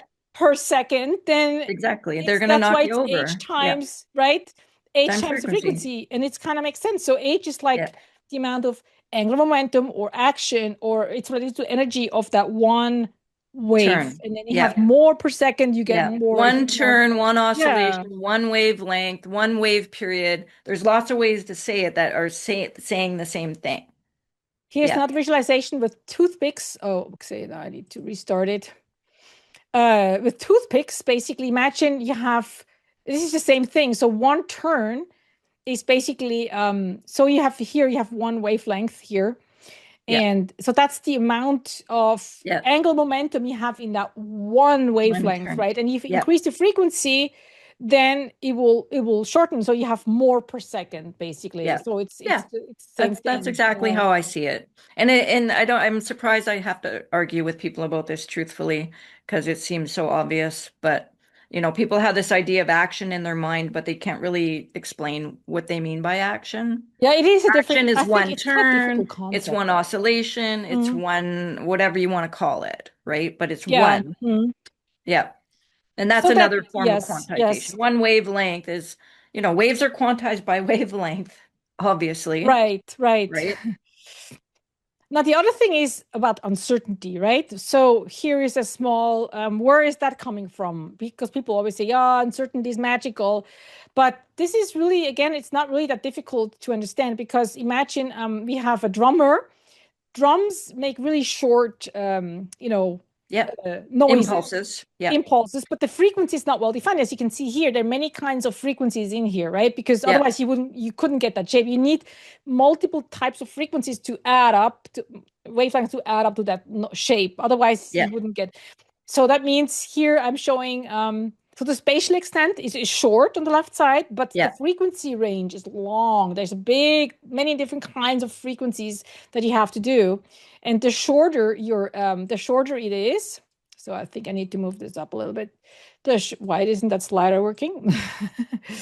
I think, okay, now just a moment. So maybe I need to move it up. Somehow that slider is not working.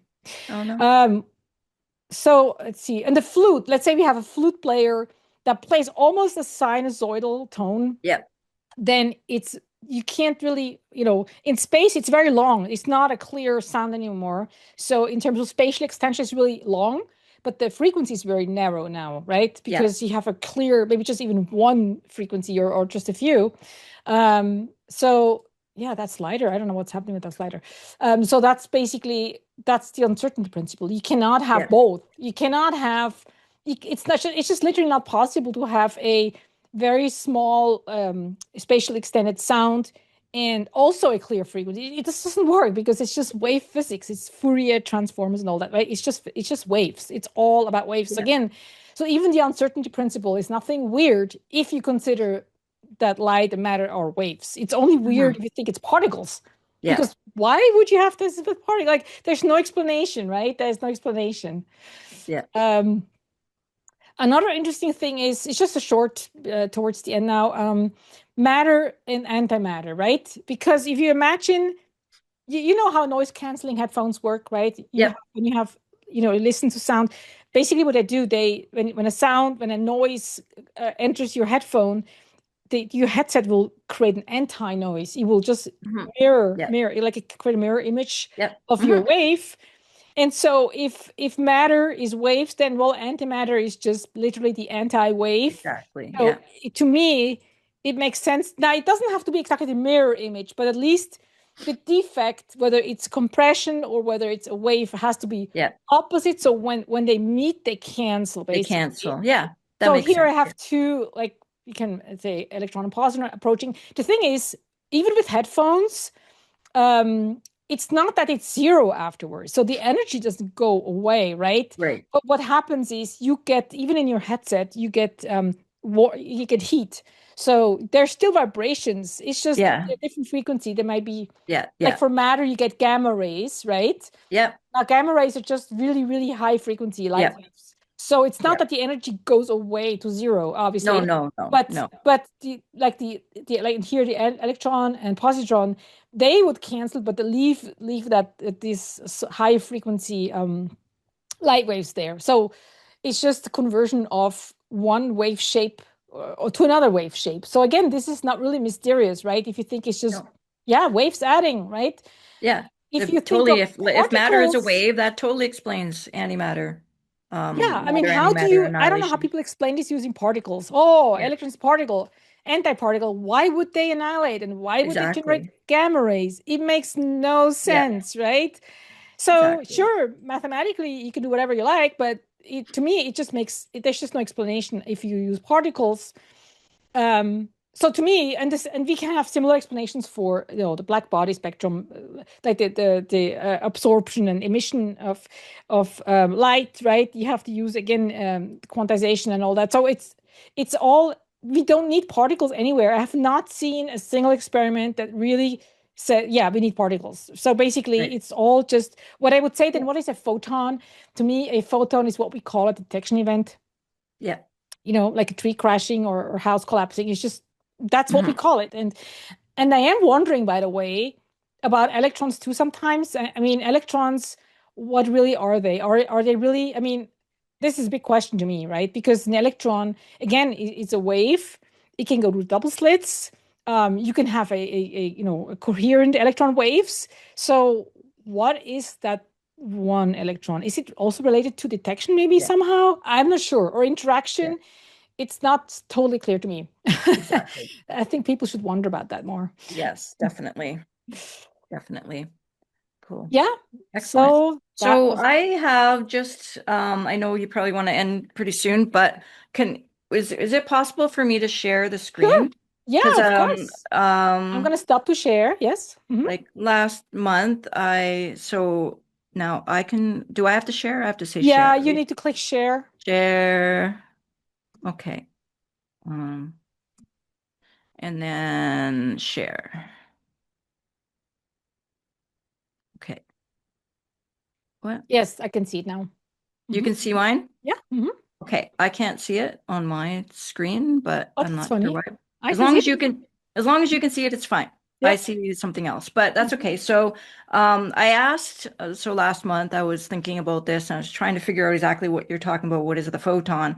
So I asked ChatGPT, I said, can Mhm. you write me a program? So first tell me what you think the photon is, and then can you write me a simulation to generate a photon? Okay. The current theory, right?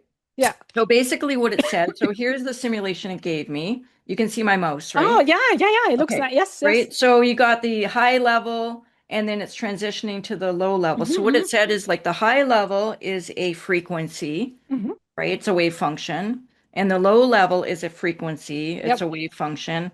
And the photon is generated, the supposed photon is generated from that transition. And it's sort Hmm. of the Hmm. difference. So it is the delta. So Yes. as it's transitioning, it's creating the wave. So you can see it's going from high and then Hmm. it's Hmm. doing this weird chaotic thing, creating this thing that we call the photon. So Yes, yes. this Hmm. is how, like in medical imaging, this is how they visualize the photon, Hmm. right? Makes And sense. so you can see it's a wave. Yes, It's exactly. Yeah, obviously a yeah. wave. And so, but it's also kind of a particle in the sense it's got this sort of boundary. It's got a boundary condition. So this would be considered one photon. Well, but it would And be a ring, right? So it's not, so you're showing a slice. If well, you yeah. So on the if you visual, right, there's yeah. two. So on the left, it's showing the one slice through the Yes, spherical yes. wave. This is Hmm. what you showed. Like a Very like pulse. It's like a exactly what light pulse that I have a exact. similar one, but So the circular. yeah. Yeah, yeah, So yeah. on the right, you can see that it's doing the Oh, same thing at yes, the same exactly. time. It's Hmm. Hmm. creating the circle, what they call a probability wave, but I think it's a real Yes. circular wave. And so this photon here would be just be a cross section Yeah, of yeah. that. Hmm.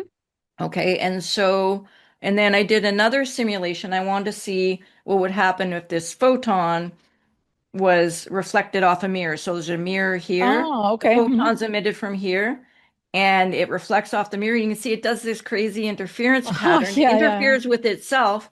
The node, there's a node. So if you Hmm. look Hmm. carefully, there's a node right at the mirror where it doesn't, but there's this Yes. interference pattern, and then the photon pops out and goes the other way. So Hmm. it's Hmm. the photon bouncing off the mirror basically. Hmm. But I was surprised that this interference pattern, actually had to ask it. I said, is this correct? Because Yeah. I've never seen that before, Hmm. right? I've never seen, a simulation where someone's trying to reflect a so-called photon, whatever Oh, okay. Hmm. this impulse. So this is similar to what you're showing with that impulse, Yes, right? yes. It's an impulse created by the simulation that I did before and then reflecting off the mirror. And you can see on the right here, you've got these circular. So I show Hmm. both. Hmm. And this Yeah. photon on the left is really just a cross section. But here you see how the spherical probability wave, Hmm. reflects off the mirror. Makes sense. Yeah. So Hmm. I just wanted to show that because Cool. Yeah, I did yeah. the I think we are simulation totally and agreement. We totally agree on this. this is This. exactly what we're talking about. Yeah, yeah, yeah. Light, I mean, I guess you could sort of call it a particle because it's got some sort of boundary condition. I mean, that's the only way I could call that a particle, but it's a wave and it's got the frequency, and the frequency is the frequency Yeah. Hmm. Hmm. in Planck's Yes, equation. yes. That's the frequency, right? So you could imagine that this impulse is what causes the electron to, and it has to Hmm. be Hmm. have a certain energy associated with it or a certain power. I like to use the word Hmm. power because it's got a certain amount of power. It has to have the right power to do work, right? Or like the Yeah, work, yeah, I yeah. guess call Hmm. it the work function. So it has to have the right energy to do work to knock the electron off. And of course, Hmm. off the metal for the photoelectric effect. And so I know this is how, in medical imaging, this is how they visualize a Hmm. photon. They don't visualize it as as a particle, necessarily. So, So I think a good um, word to use also is quasi-particle. Like in phonon, they yeah, call phonons yeah, quasi-particles. yeah. But See, but the phonons clear probably do a understanding, similar, they yeah, it's probably just, do a similar thing. I'm yeah, yeah, guessing they do a exactly. similar thing. Yeah, yeah. So you create an impulse in the medium, and then the impulse Yes, propagates, and exactly. then it does some sort of action on the other side, Yeah, yeah. The right? important thing is So, there's no point particle. So I think a lot of people oh in no, physics, no, no, they no, mean the no point photon is particle. literally an infinitely small point particle. And that to me is That's just makes no that's sense. wrong. That's That's wrong. That it's interesting because they don't talk about that point particles in medical imaging. They draw this diagram here, right. Makes more sense to me. Yeah, right? that makes Yeah. more So I think sense. the medical imaging, they kind of know. I think they know that Yeah, it's not a right. particle, but they still say, like, even my boss, who's a expert in medical imaging, but he still insists that the photon is a particle. But Okay. I think they confuse themselves with the standard language, and because the math works, they assume that the interpretation is correct. Yeah, exactly. Yeah. Yeah, Yeah. cool. Yeah. Yeah. Yeah. Yeah, So thanks. I Yeah. just wanted to show you that, and Hmm. I think it's confirmed, not confirms, but it's totally in line with what you're saying. Yeah, That light, exactly. Hmm. if it is this, and you showed a similar kind of impulse kind of a thing, Yeah. Hmm. it's a wave. Yes, It's just a yes. wave, and it can reflect and it can interfere with itself. And that's why, when it goes through double slit, it interferes with itself. Yes. Hmm. And there's And really nothing magical about it. It's kind no, of boring mechanics. yeah, There's nothing weird about it, which is of yeah, course sad because all the science fiction stories now kind of don't make sense. But like yeah, we don't need parallel universes, right? We don't need parallel universe. We can just I like yes. those movies. Actually, I love to watch science fiction. So I like all Oh, the me time too. loop Me ones too. and parallel. I still watch Yeah. them. I I just love the cringe a little time bit, going back in time and all the paradoxes that causes. Yeah, although I'm yeah. convinced it's not possible It's because if it's absolutely not no, possible. unfortunately, right? No, time is an emergent property of change. Yes, That's my tagline. exactly, And totally, you exactly. can't and it's entropic change in that you can't undo it. So time Yeah. is like entropic change. We Mhm. experience time through entropic change, which cannot be undone. Yeah, totally That's agree. why we Yeah, yeah. experience time. If time was cyclic, I don't think we would really have the same sensation of time than the time that where Hmm. the previous moment is different from the new moment, and then and so on. Never ever the same as it was like a million years ago or whatever. Like Yeah, it's time is just an emergent property of change. I Change is what agree. gives us a sensation of time. And Yep. you can't, nobody's ever going to be able to convince me anything other than that Yeah, I totally agree. because it's Yes. because it's so logical. Yeah. Yeah, makes sense. Totally agree. Yeah. Yeah. Okay, great. Sounds Good. good. So Yeah. All right. then I think we're good. yeah, then I'll talk to you Um, again soon about, yeah. I think the next topic is if we go along the same matter, we have Yeah. matter waves, we have lots of topics coming up, about Okay. charge, Good. quantum physics, Maxwell. So the Yeah. thing is, the Yeah. hard part is everything has to fit together, right? So, Yeah. that's the hard part because you always have to keep in mind all the things, all the other experiments always has to be Yeah. compatible with this, it's got to be compatible with that. Exactly. It's a huge bar. It's a huge, Yeah, yeah, we're yeah, we're yeah. jumping over a huge bar here, but I think it's doable. Like you've done, as far as I'm concerned. Oh, I wanted to tell you one more thing. Hmm. I was st looking at Robert Close's work. Oh, yeah. So I plugged in all of his papers into AI, into Hmm. ChatGPT, and it was extremely favorable. Like Okay. it was extremely favorable. Mhm. And so I was like, and it kept saying like positive things, which usually when I pass an independent research, oh, this is good, but there's always a but there Yeah. wasn't a but. Mhm, And mhm. so I introduced the but. I said, where does this, theory fall, short? Yeah. And it Mhm. was basically just entanglement and oh, Yes. what's the other one?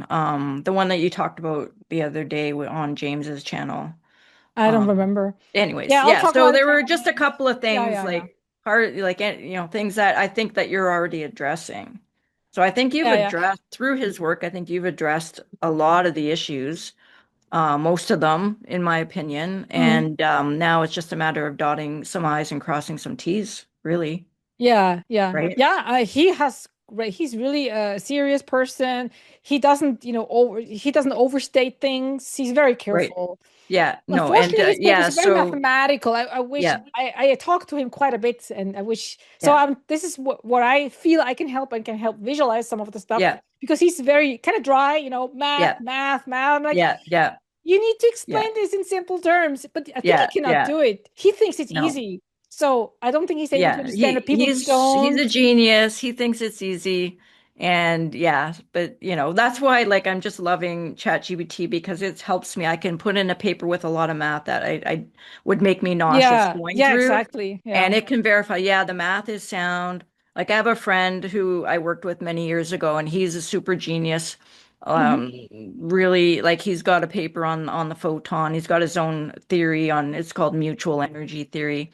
And I passed it into ChatGPT, and it was also extremely favorable. Oh, It okay. just didn't like his tone, like he was saying Maxwell's wrong, when in reality, Oh, he's just reinterpreting Maxwell. So mm, there's some yeah. language things that he's doing that it just didn't like. Like he's basically his paper, he's saying, certain things like, because of this, Maxwell's wrong. And ChatGPT is like, no, no, no. This is just a reinterpretation. Mm, Maxwell is mm. right, and you're right, depending on which interpretation you want. Oh, Right. okay. So that's what I think you're doing. Like you're not saying relativity is wrong. You're saying no, No. relativity comes out of the theory. And so you're The not math is all basically correct. I think, at least exactly, as far as I can tell, of course, I don't know for sure, but it exactly. seems to me Yeah, math is all correct. It's yeah, just the interpretation, the explanation, there's no mechanical model, right? yeah, People don't, exactly. yeah, unfortunately. People think there can't be a mechanical model, That's the thing. And I think but there there can be, right? can be a Yeah, mechanic. There exactly. can be, in my opinion, there can be. And if there can be, then there's no reason, it's much simpler for there to be a medium than for there to not be a medium. Because otherwise we just lose all the explanation. Everything, nothing makes Yeah, sense. It's all magic and exactly. weird, right? Yeah, and the I don't, shut up and calculate and all that. yeah, Yeah, that makes no sense yeah, to I me. don't Yeah. like it. So good. No, you're Okay. doing a great job. Thank you so much for Well, thank you for listening. It's including been nice me to in your talk to you. process. And we'll be back. Sounds good. Talk to you later. Okay, Okay, thanks. bye-bye. Bye.